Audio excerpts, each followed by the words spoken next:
Hey y'all, what's good, beautiful people? It's your girl Tay, and I'm here yet again with another update video. So definitely make sure you guys smash that like button, comment down below, subscribe, plus push your post notification bell button so that way anytime I upload a video, you will be notified. So, hey y'all, what's been going on? We're gonna jump right into the news because I find myself happy about the good things that I have to tell you guys today. So we're gonna jump right into it. Give me one moment to get to it, because trust me, she came prepared today. The first thing I want to start off with is obvious. Okay, the Biden administration just released some information not too long ago. Today is probably going to be Thursday when you guys are watching this, but it's Wednesday for me, talking about the extension of the public health emergency. So I found this article that came out literally today, January the 11th, around 8:24 a.m. says the emergency declaration continues. Free vaccines and the easing of Medicare and Medicaid requirements. Okay. Health and Human Services Secretary Xavier Becerra extended the C-19 public health emergency again on Wednesday, which is today. Today is Wednesday for me. For you guys, it may be Thursday, okay? First announced by then HHS Secretary Alex Azar in January of 2020. The PHE, also known as the public health emergency, had already been renewed 11 times by the administrations of both Donald Trump and Joe Biden. In a statement, Becerra said he was extending the emergency to address the continued consequences of the C-19 pandemic. With the renewal in place, the cost of C-19 vaccines, testing, and antiviral treatments like Paxlovid continue to be covered by the federal government, and requirements for Medicare and Medicaid coverage remain relaxed. The government has been renewing the declaration in 90-day increments, which basically is every 3 months. The PHE, again also known as the public health emergency, was set to expire after Wednesday, but now remain in place at least through April the 11th. So April the 11th, okay? On Tuesday, an HHS spokesperson reiterated that the department is committed to providing a 60-day notice to states ending the emergency. As it stands, it will have to make an announcement by February 10th to keep that promise. So basically, if they don't make an announcement by February the 10th stating that the emergency declaration is going to end, then of course they're going to have to extend it for another 90 days. So as it stands, we are going to be going on the public health emergency for another 90 days through April the 11th, April the 11th. Okay, so with that being said, you know what that means. That means more emergencies, not maximum benefits, at least for the states that are still giving them out. There's quite a few states that have already rescinded their state emergency declaration. California is supposed to be one of them. I'm kind of hoping that California stays open to providing these benefits and stays open to continuing the state of emergency declaration, but you never know. Speaking of California extends inflation relief payment schedule, issuing $460K more direct deposits. Okay, California is giving itself a bit more time to send out the remaining middle class tax refunds because quite a few people have still not received them, which were announced last summer and started going out this past October. They will continue to be sent out through Friday. Initially, the Franchise Tax Board, the state agency in charge of dispersing the funds, released a payment schedule showing the final phase wrapping up on Saturday, January the 14th, which is going to be coming up this weekend. The FTB says the vast majority of recipients will still have their payment issued by then, but people whose addresses have changed since they filed their 2020 taxes may have their debit cards sent out between January 30th and February the 14th, okay? And then there is an updated payment schedule that you should be able to find on the FTB website, which is again the Franchise Tax Board. Additionally, people who were expecting to receive a direct deposit should check their bank accounts this week. The FTB is issuing another large round of middle class tax refunds, the MCTR, payments for people whose information needed additional review. Some folks qualified for a direct deposit payment but were not a part of the initial wave, which was wrapped up by November the 14th of last year. An FTB spokesperson told Nexstar, okay, the bulk of all direct Direct deposits were issued by then. However, some payments require additional review and were or will be issued later. Okay, we anticipate that an additional 460,000 MCTR middle class tax refund direct deposit payments will be issued by the end of this week. Okay, the schedule extension and late batch of direct deposits may give hope to people who haven't received one yet. So keep hope alive if you haven't received your payment, because they are still working on it and they're going to continue through not through February, but at least I want to say for the first week and a half of February. Okay.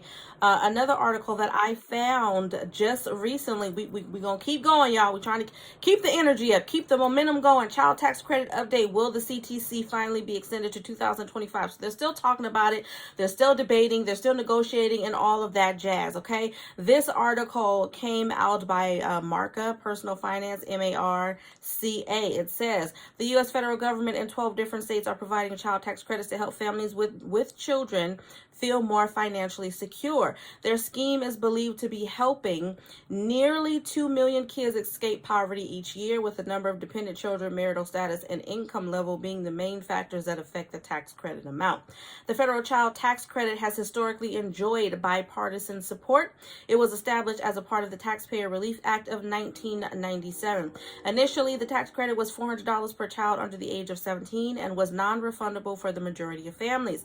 Following the Tax Cuts and Job Act of 2017, it was raised to $2,000, and the U.S. government setting a $1,400 cap on the amount that could be refunded for each kid. Additionally, it introduced phase-out rates and criteria for higher income taxpayers. Okay, so now to the big question. Will child tax credits be extended to 2025? The child tax credit was temporarily increased by the American Rescue Plan Act of 2021 for the tax year of 2021. From $2,000 to $3,600 per kid under the age of 6, and $3,000 per child up to the age of 17 for single filers making more than $75 per year and married couples making more than $150,000 annually. The size of the enhanced benefit gradually decreased. According to the government's official website, over 61 million children and over 36 million households may have benefited from the enhanced child tax credit, with the majority of funds going toward child care, food, housing, and other essentials. It should be noted that the individual tax and estate tax provisions of the Tax Cuts and Jobs Acts will expire in 2025. So what I just got from that article is basically it doesn't look like it's going to be extended anytime soon. Okay, doesn't look like it's going to be extended, and we already know who to blame for that. I'm not going to put it out there like that, but y'all already know how I feel about certain people in office. And no, I'm not talking about our president, but unfortunately we have some that is against giving people money, or giving, I'll say, the American people money, because we're not just trying to give money out just to random people. But the reality is that not everybody is for money, okay, for the people. So moving on from that, hold on, y'all, there was some more news that I want to give to y'all. Some interesting news. Federal agency considers ban on gas stoves following report linking them to childhood asthma. The U.S. Consumer Product Safety Commission is considering a federal ban on gas stoves in response to a growing body of scientific research has linked them to a variety of health problems. This is a hidden hazard, Richard Trumka Jr., an agency commissioner, told Bloomberg in an interview recently. Any option is on the table. Products that can't be made safe can be banned. The agency will begin public comment sessions this winter as it begins weighing restrictions on emissions from gas stoves that have found to be harmful to human health. Last week, a study in a peer-reviewed International Journal of Environmental Research and Public Health concluded that gas stoves, which are used in roughly 40% of U.S. homes, were responsible for 12.7% of childhood asthma cases in the country. In all, the study found gas stoves are responsible for giving asthma to 650,000 children in the U.S. Now, y'all know my baby girl, she suffers with asthma severely. I've had nothing but trouble and heartache and just anxiety, depression, and all of the above since she was diagnosed with asthma. So considering there's a study, I'm going to do a little bit more research on this myself, but I definitely think it's something to look into because I personally do have a gas stove. I personally, to be perfectly honest, if I'm just giving my opinion, which you know I always do, I don't necessarily like the what is it, the other stoves, the flat top, I don't even know what you call them. Is it an electric stove? I don't like those. I think those are misguiding, and the reason why I say that is because I know I've had situations, obviously it didn't end too bad, but had situations where maybe I'm visiting somebody's house or even staying in a hotel. I think there was a gas stove, and if you're not paying attention, you walk by it, sometimes you can't even tell if it's on, so you put your hand on it and there's an accident. That's what I don't like. With the gas stove, you can see the fire, you know it's hot, don't touch. You know what I'm trying to say? So that will be my only gripe with getting an electric stove. Other than that, to be perfectly honest, the pros in this situation definitely, what's the word?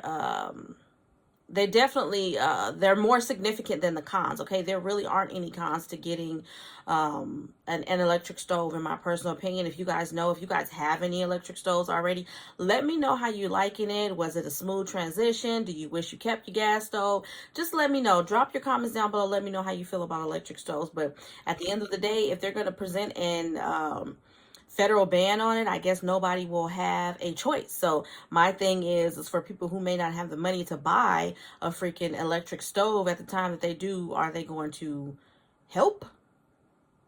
That would be my only question. Moving on from that, y'all. Hold on. I think that's all I'm going to give y'all for today. We're going to save some for the next video. But yeah, we're going to go over these emergency SNAP maximum benefits for the month of January, of course. And I'm going to do a quick check here. I don't think that there's anything that has been approved for February, but you never know because I've been wrong several times before. So currently today, again, for me, today is Wednesday. So happy hump day, but at the same time, happy Thursday to you guys. You're still going to get your 3 videos from me this week. I know I've been kind of slacking or whatever. I've been trying to get back into the swing of things. And also, you guys, I've just been working a lot of overtime at my job. It is voluntary, but I have been working extra hours every day. So by the time I get off work, honey, I am ready to just kick off my shoes and relax your feet. Party on down. Okay, I'm sorry. But anyways, I'm ready to basically just chill. All right. So moving on to emergency SNAP maximum benefits. I don't see any states right now currently being approved for February, but you know I'm going to keep my eye on that. But to end off on emergency SNAP, I'm going to give you the payout dates today. We've got Alabama, January 31st to be available February the 1st. California, February the 4th to be available. No, February 4th and February the 11th. To answer the question, I did read the comments and one of you guys asked me, since California is a state that pays their benefits a month behind, are we still going to receive those benefits? Yes. Even more so now because of the state of, what is it? Public health emergency declaration being extended. Now, I did release a video, I can't remember how long ago, talking about California being going through a transition and not wanting to keep this state level emergency declaration beyond February. So if that still happens as of right now and recently, because they've been getting a lot of weather reports of vicious storms, rainstorms, and torrential rains and all that kind of stuff hitting certain areas of California. I do know that our Governor Newsom did release some, I want to say some guidance talking about keeping the emergency declaration in place for that. Okay, now whether or not he's going to keep that going forward beyond February or beyond the weather warnings, I don't know. I'm going to follow that and let you guys know as soon as that information becomes available. Colorado, January 8th through the 13th. Connecticut, regular issuance. Hawaii, February the 13th. Kansas, February the 19th through the 28th. Louisiana, January 7th, 14th, 21st, and 28th. Maine, January the 10th. Maryland, January the 4th through the 23rd. Michigan, January the 21st through the 30th. New Jersey, January 1st through the 5th. New Mexico, all month long. North Carolina, January the 22nd through the 31st. Ohio, January 24th. Oklahoma, January the 10th through the 15th. Oregon, January the 10th, the 30th, February the 1st. Rhode Island, January the 4th. South Carolina, January the 1st through the 19th. And this is supposed to be a transition month as well for South Carolina. Texas, January the 3rd through the 5th, and then the 9th through the 10th. Utah, January 28th. Virginia, January the 16th. Washington, January the 1st through the 5th, and then the 1st through the 4th, and then the 5th through the 20th staggered. West Virginia, January the 4th, and then a final run on February the 13th. Wisconsin, January the 21st, and then a final run March the 11th. Okay, let me do one more quick check here just to make sure that there are no states that I may have missed.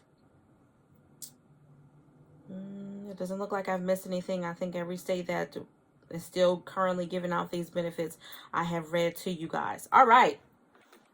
All right, you guys, as always, I hope this information has been in some way helpful or useful to you guys in the least little bit. Do me a favor if you haven't already. Don't forget to smash that like button, because it really does help to let YouTube know that you like what I'm doing and you want me to stick around. Let's drop some brown hearts down below. Let me know you made it all the way to the end of the video. Of course, you can drop some thumbs up. Leave your girl some flowers. You know what my favorite flower is. Leave that down below in the comment section as well. Whatever you choose, we'll just call it Free Choice Thursday. All right, I know that didn't make much sense, but it is what it is. All right, and as always, you guys, I am going to encourage you to live, love, elevate. I hope you guys are staying safe out there. I hope you guys are enjoying the weather. I know I am. I love the rain. I know that's strange, but I really do enjoy the winter. I love the rain. I love it. It just definitely gives me all the cool, chill vibes. I don't have to worry about sweating or it's just okay. But anyways, you guys, again, I'm going to say, remember to live, love, and elevate. And I will definitely see you guys in the next video. Peace, y'all. Bye.